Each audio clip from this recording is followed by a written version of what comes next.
החבר'ה שלי עלה על הקבינה, ישב על הקבינה עם עוזי, לשמור עליהם, הם ישבו על הרצפה עם הידיים למעלה,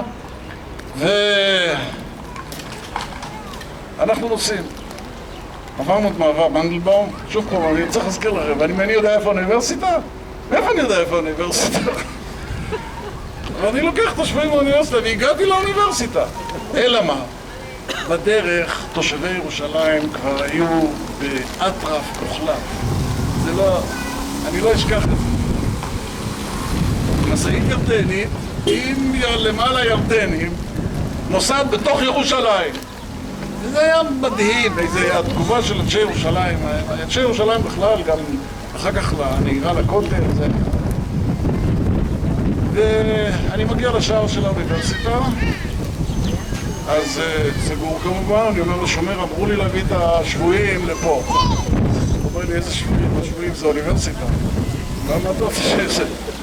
אמרתי לו, מה אתה רוצה שאני אעשה איתם? הוא אומר, זה לא מעניין אותי. אז לא היו פלאפונים, לא היה לי מכשיר כזה, לא היה לי שום דבר, אני לא יודע איך. מישהו אמר, תיסע למגרש הרוסים. נסעתי למגרש הרוסים.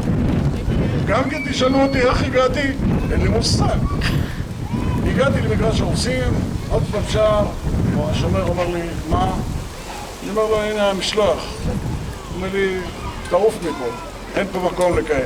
חזרתי בחזרה למעבר מנדלבאום עם הסחורה, עם כל.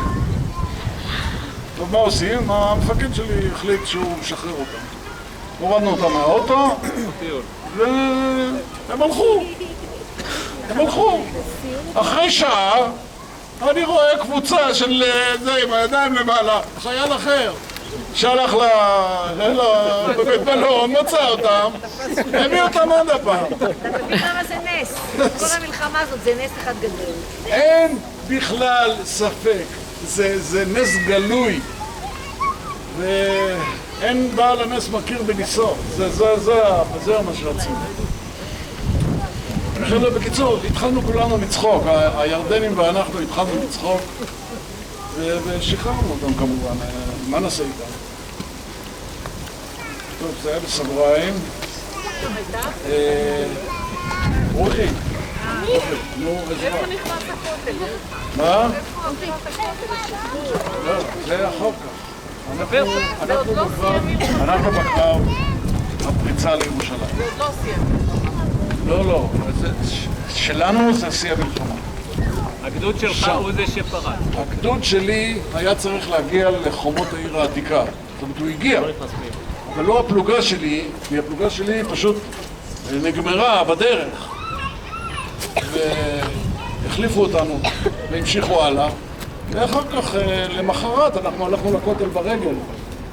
אני אומר, עכשיו אנחנו נלך לשם, אני לא יודע בדיוק איך נלך, אבל... בוא נתחיל להתקדם. אנחנו נלך עכשיו למעבר מנדלבאום, ושם אני אספר לכם את הקרב שהיה שם, שהיה מאוד קשה שם. שם נהרגו הרבה בחורים, ואני אראה לכם שם את זה.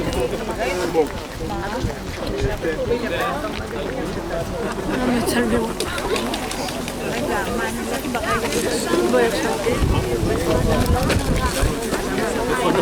אני יודעת איפה אנחנו